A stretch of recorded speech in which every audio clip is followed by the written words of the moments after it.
দাঁড়িয়ে আছে। মা ফাতেমা ডাকে, বাবা গো তোমরা দুইজন ডাক দাও গো, দেখি তোমরা ডাক দিলে নি আমার বাবা মাথা উঠায়, আর কত কাঁদবো, 3টা দিন বাবার পার হয়ে গেছে।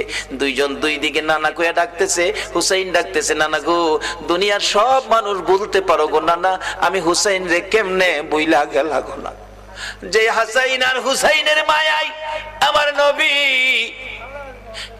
নবী হাসাইন আর হুসাইনকে দেখতে গেলেন খাতুনে জান্নাত ফাতেমাতুজ জাহরার ঘরে।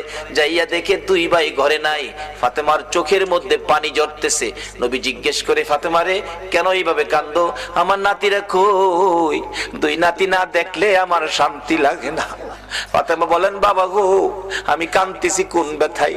ঘরের পিছনে যাইয়া দেখেন গো বাবা, আজকে 3টা দিন পার হয়ে গেল, আমি ফাতেমার চুলায় আগুন জ্বলে না। আপনার আদরের দুই নাতি